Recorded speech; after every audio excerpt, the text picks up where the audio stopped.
नमस्कार नमस्कार मैं राजवीर योगी। आज पिछली क्लास में हमने पढ़ा था पदार्थ की प्रकृति या डी ब्रोगली का नियम। क्या पढ़ा था? डी ब्रोगली का समीकरण। तो कल की थ्योरी में या कल के नियम में समीकरण में हमने एक सूत्र ज्ञात किया था, वो था सी बराबर म्यू अपॉन लैम्डा। क्या था? Mu upon lambda. तो इसी फॉर्मूले से हम उस समीकरण के कुछ क्वेश्चन देखते हैं।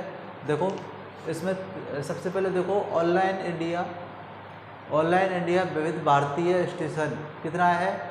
1368। कितना है? 1368 किलो हर्ट्ज। क्या है? किलो हर्ट्ज आवृत्ति पर प्रसारण करता है। तो ट्रांसफर के द्वारा उत्सर्जित विद्युत चुंबकीय विकिरणों के तरंग दैर्घ्य ज्ञात करनी। क्या करनी है? तरंग दैर्घ्य। क्या करनी है? तरंग दैर्घ्य ज्ञात करनी है।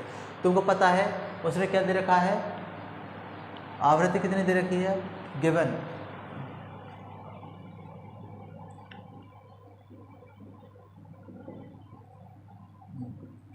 दिया हुआ है या क्या दिया हुआ है?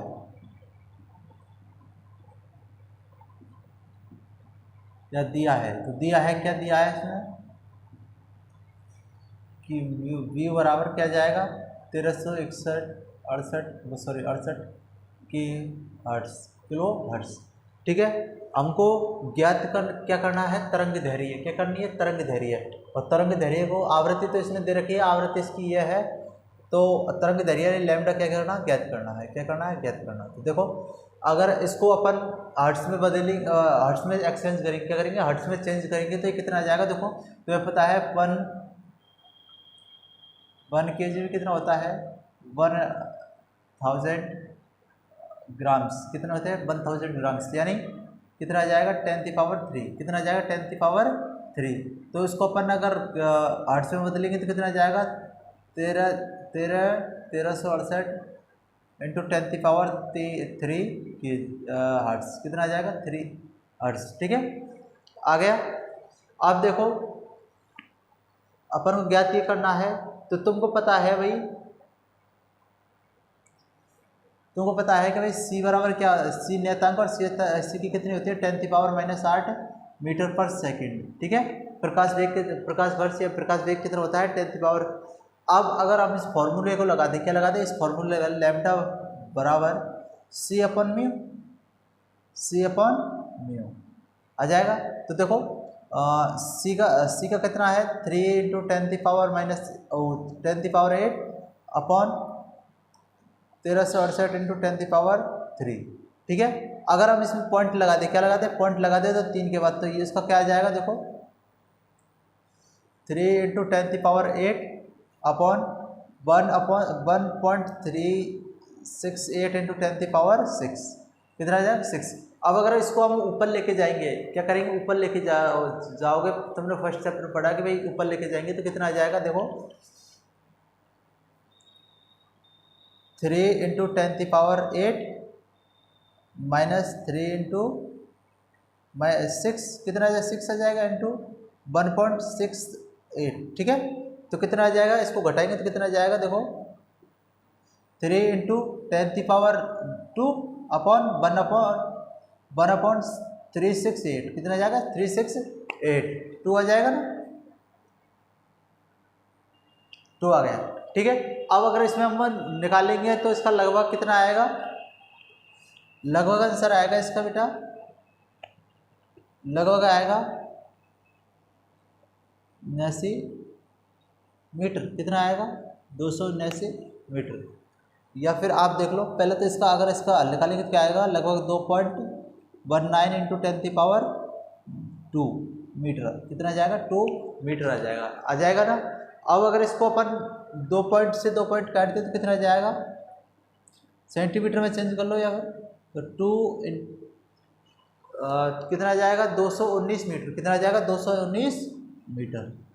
हो गया आंसर। तुम एक बार देख लो। देखो उसने देखो आवृत्ति दे रखी है, आवृत्ति कितनी देखी है? 1368। कितने दे रखी है? 1368 किलो हर्ट्ज। कितने दे रखी? Kilo hertz. ठीक है, अब और क्या अपन दिया तो ये है। अब ज्ञात क्या करना है? लैम्डा। क्या करना है? लैम्डा। अगर अपन इसमें ये सूत्र से कर दे किसको, अगर अगर फॉर्मूला अपना कौन सा है, फॉर्मूला फॉर्मूला कौन सा है अपना, सी बराबर म्यू अपन लैम्डा, यही है ना, सी बराबर म्यू अपन लैम्डा, फॉर्मूला ये है ना। अब अपन को ज्ञात क्या करना का है, लैम्डा लैम्डा ज्ञात करना, क्या करना है लैम्डा, यानी तरंग दैर्ध्य क्या ज्ञात करनी है। तो तरंग दैर्ध्य देखो, तरंग दैर्ध्य तो क्या जाएगा सी अपॉन म्यू, कितना जाएगा सी अपॉन म्यू, और ये आ गया, देखो आ गया ना। तो इससे ये ज्ञात होता है भाई कितने आएगा, ये 200, और आप आगे एनसीईआरटी में एनसीईआरटी ओपन करोगे तो उससे रिलेटेड काफ़ी सारे, इससे रिलेटेड काफ़ी सारे क्वेश्चन आ जाएंगे, ठीक है। अब अगर हम दूसरा देखते हैं, किसी तत्व के स्पेक्ट्रम रेखा की तरंग दैर्ध्य कितनी है, 455 सेंटीमीटर है, कितनी है 455 सेंटीमीटर है, कितनी है नैनोमीटर है। तो तरंग दैर्ध्य की संख्या व आवृत्ति ज्ञात करनी है। देखो दिया क्या है, दिया है, सबसे पहले देखो दिया है,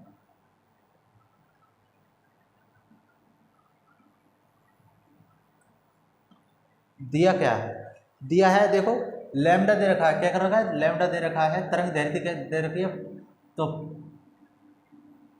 455 नैनोमीटर। जैसा कि तुमको पता है भाई कि नैनोमीटर देखो कितनी होती है, नैनोमीटर में एक 1 नैनोमीटर में कितना होता है, 1 नैनोमीटर में कितना होता है 10⁻⁻9 मीटर, कितना जाएगा -9 मीटर, ठीक है नैनोमीटर। तो देखो अपन करेंगे 155 इंटू 10⁻⁻9 मीटर, ये आ गया। मीटर में चेंज कर लिया इसको, तो अगर तुम मीटर में चेंज कर लोगे तो बहुत बड़े आसानी से हो जाएगा, ठीक है। अगर हम इसको और छोटा करें तो देखो 4 इंटू 4.55 इंटू 10⁻, देखो अगर अपन इसमें 2 माइनस कर देंगे, कितने कर देंगे, देखो इसको -9 है ना, और ये कितने के बाद है 2 के बाद है, तो 2 कर दिया, कितना जाएगा 4 इंटू 5, कितना जाएगा 4.55 इंटू 10⁻⁻27 मीटर, कितना जाएगा -27, मतलब -7 मीटर आ जाएगा ना,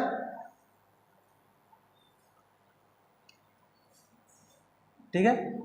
अब अपन वो ज्ञात क्या करना है, तरंग दैर्ध्य, तरंग दैर्ध्य है तो अपन ज्ञात है क्या, तरंग संज्ञा, तरंग संज्ञा क्या होती है, तरंग दैर्ध्य क्या होती है, तरंग दैर्ध्य क्या होती है, तरंग दैर्ध्य, यानी म्यू को भी ज्ञात करना है, तरंग दैर्ध्य ज्ञात करनी है, और क्या करनी है आवृत्ति,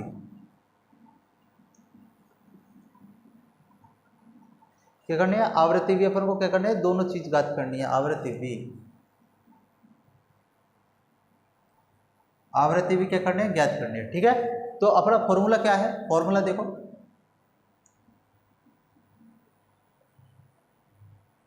फॉर्मूला क्या बोल रहा है, अपन को पहले क्या करते हैं तरंग दैर्ध्य ज्ञात करते हैं, क्या करते हैं तरंग दैर्ध्य ज्ञात करते हैं। तो देखो म्यू बराबर 1 अपॉन लैम्डा, क्या जाएगा 1 अपॉन लैम्डा। तो देखो म्यू बार बराबर, या बार लगा दो 1 अपॉन में, देख लो कितना जाएगा, कितना है 4.55 इंटू 10⁻⁻27 मीटर आ जाएगा ना, -27 मीटर। तो अगर अपन इसको क्या करेंगे, इसको छोटा कर लेते हैं तो कितना आ जाएगा बेटा, देखो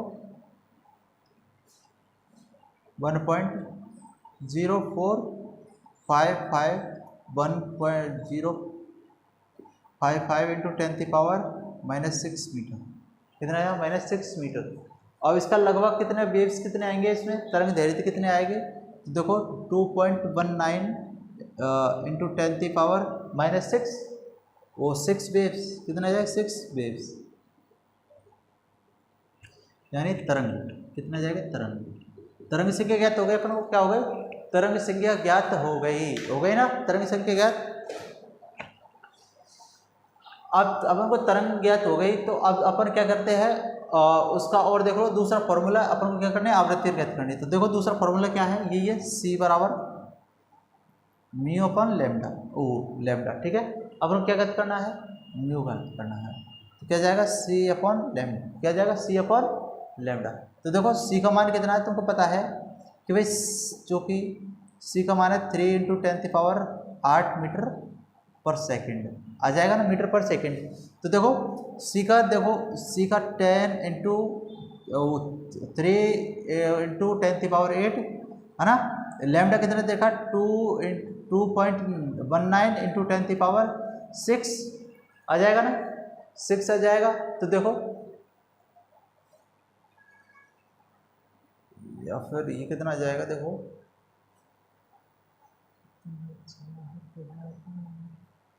हाँ ये 7, इसने क्या किया था 2 पॉइंट को क्या कर दिया था देखो यूनिट,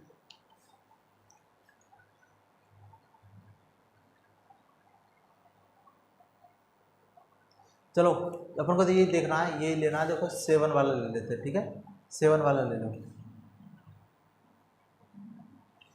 माइनस वो 7 वाला ले लिया इसने। तो देखो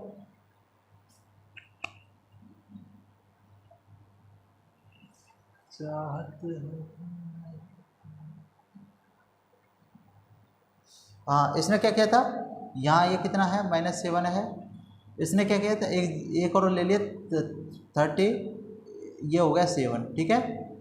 तो इसने क्या किया था 2 × 9 7 ऊपर गया प्लस में, क्या जाएगा प्लस में। तो देखो 30 × 10⁻14 कितना आएगा 40 और 2 9, ये कितना आ जाएगा 2 9, सॉरी अरे सॉरी यार सॉरी, क्या है ये है क्या है, इसको लेना है, किसको लेना है नीचे वाली इसको लेना है आवृत्ति को। तो देखो आप सॉरी वो हो गया था, देखो 0.455 इंटू 10⁻⁻6, ठीक है।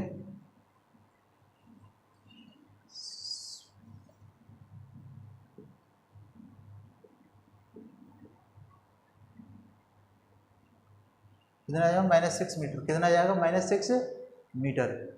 तो अब इसका निकालेंगे तो कितना जाएगा 659 इंटू 10⁻14 हर्ट्ज, कितना जाएगा 14 हर्ट्ज।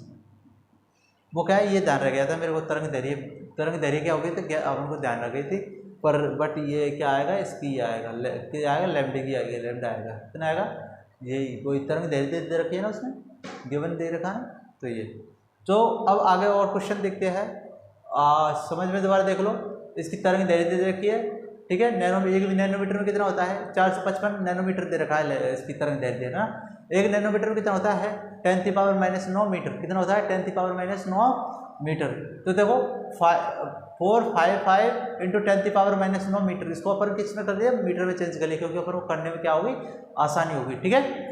अब इसने पॉइंट लगा दिया और इसने क्या किया था 2 है तो इसको कर दिया 2 -2 कर दिया था, तो 4.55 इंटू 10⁻⁷ मीटर कितना जाएगा -7 मीटर। तो वो पता है कि क्या अब हम क्या क्या ज्ञात करनी है, तो तरंग संख्या ज्ञात करनी है और आवृत्ति ज्ञात करनी है, ठीक है। तो देखो तरंग संख्या बी और इसका बी बार, ठीक है, बी बार ले लो इसको,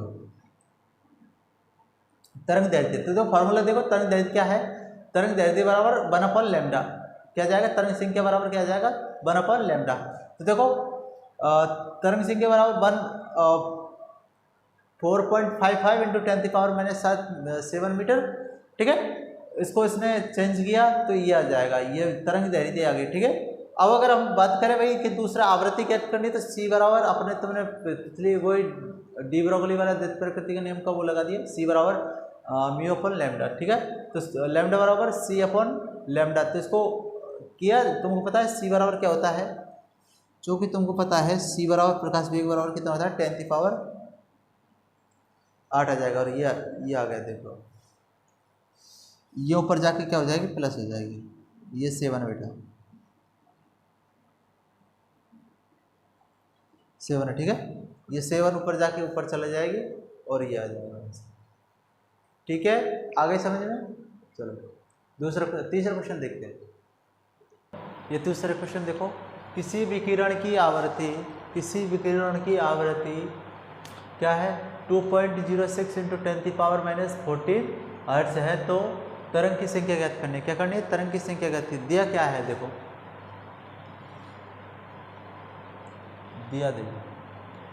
दिया क्या है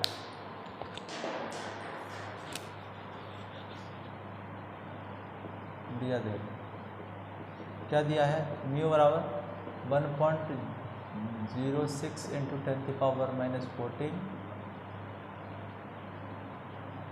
ये हर्ट्ज है। ठीक है, अब अपन को क्या करना है, तरंग संख्या ज्ञात करनी। क्या करनी है, तरंग संख्या म्यू नॉट। ठीक है, तो जैसा कि तुमको पता है कि c बराबर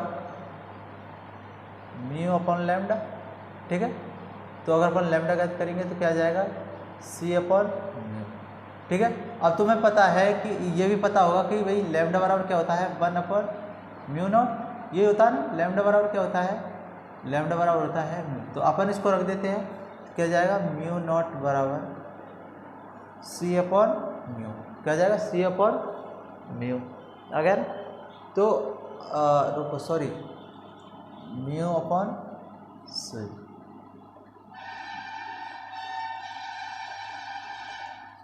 तो देखो कितना, 26 10⁻14 हर्ट्ज। ठीक है, 14 हर्ट्ज।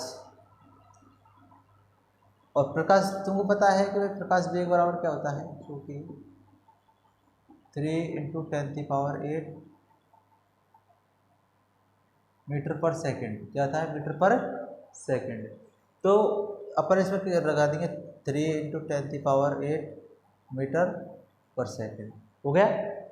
अब हम बात करते हैं, इसको कर लो, कितना जाएगा, 76 × 10⁸8 8 में 4 ये आ जाएगा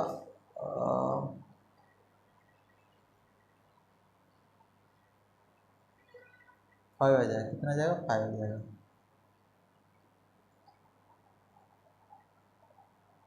हाँ 5 वेव्स तरंग आ जाएगी। क्या आ जाएगी, 5 तरंग आ जाएगी। ठीक है, देख लो इसने दे रखा है भाई, आवृत्ति कितनी दे रखी है, 2.06 × 10⁻14 हर्ट्ज। ठीक है, क्या कहते हैं, क्या है तरंग संख्या। तो देखो तुम्हें पता है c बराबर यही डी ब्रोगली का वो समीकरण, c बराबर म्यू अपन लैम्डा। तुम्हें पता है लैम्डा बराबर क्या होता है, 1 अपॉन म्यू नॉट। क्या होता है, 1 अपॉन म्यू नॉट। ठीक है, तो इसने लगा दिया भाई, इसको कर देते हैं समतल। तो इसने करके ये एक्सचेंज कर दिया, इसको किया तो ये इधर मतलब ये हो जाएगा और ये चेंज हो जाएगा। मान रख दिए और आंसर लिख रहा है। ठीक है, अब पढ़ते हैं हम प्लांक का क्वांटम नियम और प्रकाश विद्युत समीकरण, प्रकाश विद्युत समीकरण। ठीक है, अब हम पढ़ते हैं प्लांक का परमाणु सिद्धांत। किसका, प्लांक का परमाणु सिद्धांत। ठीक है, तो प्लांक ने क्या बताया था कि भाई एक कृष्ण ब्लैक बॉडी, एक क्या थी, ब्लैक बॉडी थी। ब्लैक बॉडी होती है बेटा जिसमें अगर हम प्रकाश डालते हैं तो वो कोई प्रक्रिया नहीं करती। जैसे प्रिज होता है ना, प्रिज में अगर हम श्वेत प्रकाश डालेंगे तो वो क्या है, 7 रंगों में मिट जाएगी। पर ये क्या करती है, ये ऊर्जा को या तो उत्सर्जित कर लेती है, अवशोषित कर लेती है किरणों को, जो किरण आती है ना वो। ठीक है, तो उत्सर्जित होने वाले विकिरणों को क्या है, ब्लैक बॉडी से जो उत्सर्जित होते हैं उनकी व्याख्या परमाणु सिद्धांत इसने प्रस्तुत किया था कि कोई ब्लैक बॉडी है उसमें उत्सर्जित होने वाले विकिरणों का क्या क्या था, विकिरणों का। देखो जैसे उत्सर्जित होने वाली, देखो इसने क्या बताया था, प्रकाश, लाइट या हीट, लाइट या हीट में क्या होती है, ऊर्जा होती है। जिससे क्या जिसको क्या कहता है, ये लाइट है, ये कोई क्या है, लाइट है, जिसमें क्या होती है, एनर्जी होती है। क्या होती है, एनर्जी। और इसको क्या बोलते हैं, विकिरण एनर्जी, विकिरण एनर्जी। इसने क्या कहा था इसको, विकिरण एनर्जी। ठीक है, अब विकिरणों का उत्सर्जन में अवशोषण सतत नहीं होता, मतलब इनका जो निकलती है ना, इससे जो निकलती है ना, ये क्या है, मतलब ये क्या है, छोटे छोटे पैकेटों में होती है, इसमें छोटे छोटे पैकेटों में होती है। जो किरणें निकलती है ना, वो टूटते हुए किरण, ये नहीं है कि भाई सीधे नहीं निकलती है, सीधे नहीं निकलती, मतलब सीधे तो निकलती है पर ये क्या है, लंबे तक एक वो नहीं होती, ये क्या है, टुकड़ों में निकलता है। क्या निकलती है, टुकड़ों में निकलता है। तो ये सतत अवशोषण क्या सतत नहीं होता, बल्कि छोटे छोटे बिंडलों में क्या है, ये छोटे छोटे बिंडलों ना, ये छोटे छोटे बिंडलों के रूप में निकलती है। क्या, विकिरणों से ऊर्जा, विकिरणों का उत्सर्जन अपशोषण सतत नहीं होता, यानी मतलब ये टूटते नहीं है, ये मतलब ये मतलब क्या है, टूटते हैं, क्या है, सतत का मतलब होता है नहीं टूटने वाला, क्या, तो ये बोल रहा है कि भाई जो किरण निकलती है वो क्या है, सीधे निकलती है, बिल्कुल टूटती नहीं है, क्या टूटती नहीं, परंतु बेटा तुमको पता है कि ये छोटे छोटे क्या है बंडल, छोटे छोटे एनर्जी उसमें एक तरह से छोटे छोटे बंडलों के रूप में आती है, जिसे इसने क्या बोला था, क्वांटा, क्या बोला था, क्वांटा, क्या बोला था, क्वांटा, क्वांटा बोला था। देखो छोटे छोटे बंडल, देखो छोटे छोटे बंडलों में होता है जिन्हें क्वांटा बोला, ठीक है। अब प्रत्येक क्वांटा के साथ एक इनकी क्या होती है, निश्चित ऊर्जा होती है, क्या होती है, एक निश्चित ऊर्जा होती है, निश्चित ऊर्जा होती है, और प्रकाश के लिए इसके क्वांटम को फोटोन कहते हैं। तुम्हें पता है फोटोन क्या होता है, जैसे तुमने देखा होगा अपने कोई वो है, एक अंधेरा कमरा, क्या है, अंधेरा कमरा है, तो उसमें जहाँ से रोशनी आती है तो वो छोटे छोटे जो धूल कण उड़ते दिखते हैं ना, वो होते हैं फोटोन, यानी प्रकाश के छोटे छोटे बंडल होते हैं ना, प्रकाश के छोटे छोटे बंडल होते हैं, उनको क्या बोलते हैं, फोटोन, क्या बोलते हैं, फोटोन। ये क्या है, इसका द्रव्यमान नहीं होता, ये चीज़ कि किस चीज़ का संसार में किस चीज़ का द्रव्यमान नहीं, कि भाई फोटोन का द्रव्यमान नहीं होता है। तो इसने क्या किया कि जो ब्लैक बॉडी से निकलने वाली विकिरणों होती है वो क्या है, सतत नहीं होती, वह छोटे छोटे बंडलों में निकलती है, छोटे छोटे टुकड़े टुकड़ों में निकलती है, और जो वो उन टुकड़ों को ने क्या बोला था, उन टुकड़ों को उन्होंने बोला था बेटा देखो क्वांटा, क्या बोला था, क्वांटा। और हर एक क्वांटा की क्या होती है कि निश्चित ऊर्जा होती है, क्या होती है, निश्चित ऊर्जा होती है, प्रत्येक क्वांटा के साथ निश्चित ऊर्जा होती है। और प्रकाश के लिए इसे क्या, क्वांटम को क्या कहते हैं, ये क्या है, प्रकाश के लिए क्वांटम को कहते हैं फोटोन, क्या बोलते हैं, फोटोन, ठीक है। अब देखो विकिरण की क्वांटा की ऊर्जा, विकिरणों की क्वांटा की ऊर्जा, विकिरणों की क्वांटा की ऊर्जा किसके, आवृत्ति के समानुपाती है, यानी म्यू के समानुपाती होती है, यानी ई प्रोपोर्शनल, समानुपाती है, मतलब समानुपाती है ये। अगर एनर्जी बढ़ाएंगे तो आवृत्ति बढ़ेगी, क्या होगा, एनर्जी बढ़ाएंगे तो आवृत्ति बढ़ेगी, ठीक है। तो E equal to H mu, H mu आ जाएगा ना, तो ये प्लांक का नियम है, क्या है, ये प्लांक का नियम था, ठीक है। ये आ गया समझ में कि विकिरणों की क्वांटा की ऊर्जा आवृत्ति के समानुपाती होती है। क्या होती है, देखो किसी पिंड या निकाय द्वारा कुल अवशोषित या उत्सर्जित ऊर्जा का पूर्ण गुणांक होता है। पूर्ण गुणांक मतलब हर एक बंडल के लिए क्या लेता है इसने, E बराबर एच म्यू हो गया, ठीक है।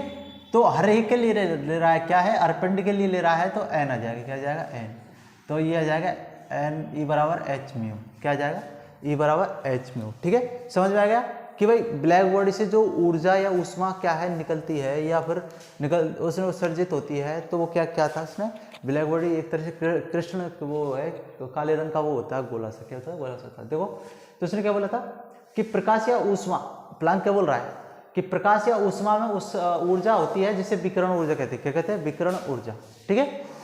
अब हम विकिरणों की ऊर्जा, मतलब विकिरणों का उत्सर्जन या अवशोषण सतत नहीं होता, मतलब ये एक मतलब ये टूटते नहीं है, मतलब टूटते नहीं है, पर ऐसा होता है, क्या ये छोटे छोटे बंडलों में निकलती रहती है। जैसे मैं हूँ, मेरा वजन है 60 किलो, क्या है, 60 किलो है, तो मेरा क्या वजन एकदम नहीं घटेगा, एकदम नहीं घटेगा कि 0 पर जाएगा, धीरे धीरे घटेगा, कभी 58 किलो हो जाएगा, 57 किलो हो जाएगा, 56 किलो हो जाएगा, तो धीरे धीरे, तो क्या वो बंडलों के रूप में निकल रही है। जैसे तुम्हें एक बोरी है, क्या है, एक बोरी है, और उसमें शक्कर भरी हुई है, क्या भरी हुई है, शक्कर, तो अगर उसको अपन छेद करेंगे तो वो धीरे धीरे निकलेगी, ऐसे थोड़ी है कि भाई एक साथ पूरी निकल जाएगी, धीरे धीरे निकलेगी। तो ये बोल रहा है कि भाई ये जो बंडलों के रूप में निकलती है, और उनको क्या बोला उसने, क्वांटा, क्या बोला था, क्वांटा, ठीक है।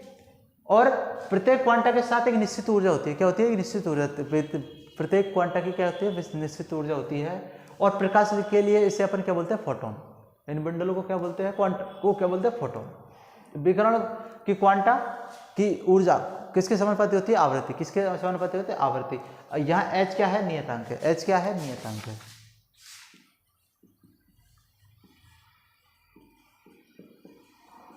जिसका मान कितना होता है, जिसका मान कितना होता है, 6.623 इंटू 10 की पावर 34 GS, क्या होगा, 34 GS, 26 ले लो, ये 26, ठीक है। h का मान याद हो गया, तो तुम्हें h का मान पूछा जाए तो ये होगा, ठीक है।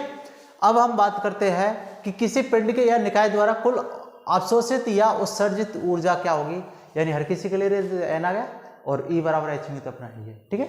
ये अब है प्रकाश विद्युत प्रभाव। जब किसी धातु पर, ये मान जाए कोई धातु की छड़ है, धातु की छड़ है, धातु की छड़ है, तो इस पर कोई विकिरण टकराई, क्या हुई, कोई विकिरण टकराई इस पर, कोई विकिरण टकराई, तो वो इलेक्ट्रॉन उत्सर्जित करेगी। क्या करेगी, इलेक्ट्रॉन उत्सर्जित करेगी। क्या करेगी, एक इलेक्ट्रॉन उत्सर्जित करेंगे। यानी कि धातु की सतह पर एक निश्चित आवृत्ति का प्रकाश डालने पर सतह से इलेक्ट्रॉन उत्सर्जित होते हैं, उसे क्या कहते हैं, विद्युत प्रकाश। क्या कहते हैं, प्रकाश विद्युत प्रभाव। क्या कहते हैं, प्रकाश विद्युत प्रभाव। तो देखो यहाँ ये एच म्यू है, ये एच म्यू क्या है, विकिरण की ऊर्जा, विकिरण की ऊर्जा, विकिरण की ऊर्जा, ठीक है। यहां ये जो एच नियतांक है म्यू का है दहनली आवृत्ति,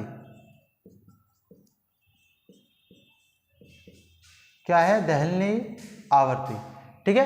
ये जो तुमने ये देखा था कि भाई के बराबर काइनेटिक एनर्जी यानी गतिज ऊर्जा बराबर क्या होता है, 1/2 mv², क्या होगा, mv²।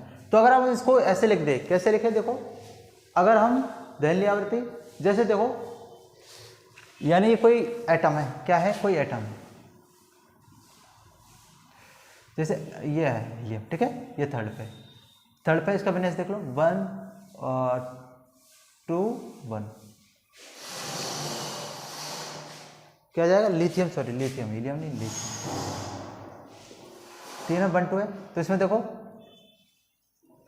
बार वाला एक अपना आ जाता है LiNa, का देखते हैं, इसका 11 है, इसका 2 8 1, ठीक है। के का देखते हैं, 2 8 8 2 8 8, देखो 2 8 7 आएगा, 19, ठीक है, 17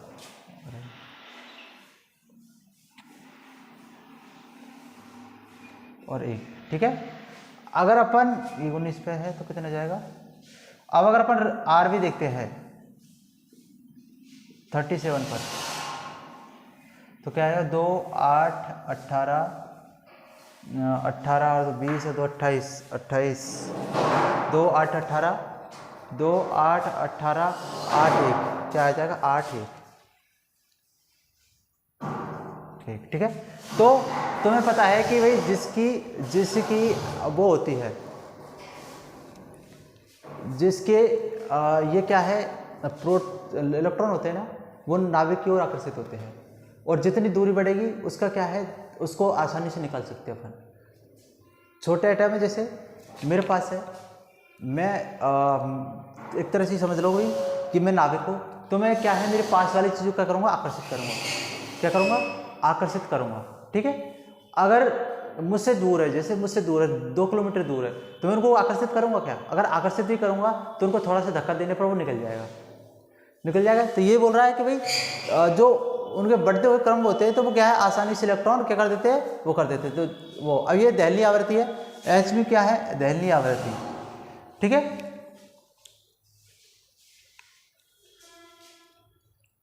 mv² हो गया।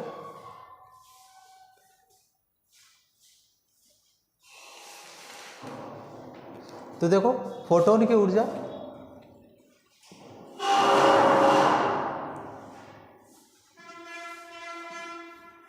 फोटोन की ऊर्जा बराबर क्या होता है, कार्यफलन